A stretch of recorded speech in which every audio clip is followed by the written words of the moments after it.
Özbekistan'dayız. Semerkant'ta 1. Orta Asya ve Avrupa Birliği zirvesi düzenlendi. Zirvede Avrupa Birliği ile işbirliğini geliştirmeye yönelik teklifler sunuldu.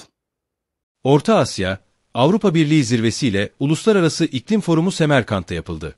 Özbekistan Cumhurbaşkanı Şevket Mirziyoyev'in ev sahipliğinde düzenlenen geniş katılımlı etkinliklere AB Konseyi Başkanı Antonio Costa, Avrupa Komisyonu Başkanı Ursula von der Leyen, Orta Asya ülkeleri liderleriyle birlikte Türkmenistan Devlet Başkanı Serdar Berdimuhamedov da katıldı. Zirvede konuşan Türkmen lider, Türkmenistan'ın tarafsızlık ilkesi ekseninde dünya barışının sağlanması ve küresel refahın artırılması için gayret gösterdiğini ifade etti. Avrupa Birliği ile yeşil enerjiden yenilenebilir enerjiye, ulaştırma ve haberleşme koridorundan ortak bilimsel projelere kadar aktif bir etkileşimin sağlanması gerektiğini kaydetti.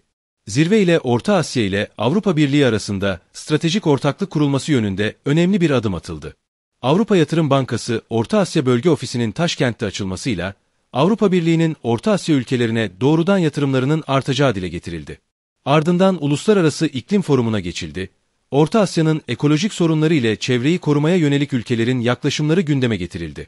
İklim Forumu'nda da konuşan Türkmen lider metan emisyonlarının azaltılmasında işbirliğinin önemine değindi. Türkmenistan'ın 2024 yılı sonunda metan emisyonunu planlanan seviyenin üzerinde %11 oranında azaltmayı başardığını kaydetti.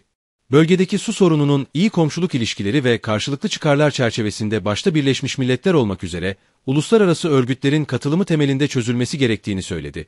Sınır aşan nehirlerden su kullanımına ilişkin bir mekanizma oluşturulmasının önemine değindi. Türkmen lider, Aral Denizi'ni kurtarmak için kurulan uluslararası fonun faaliyetlerini de destekleyeceklerini sözlerine ekledi.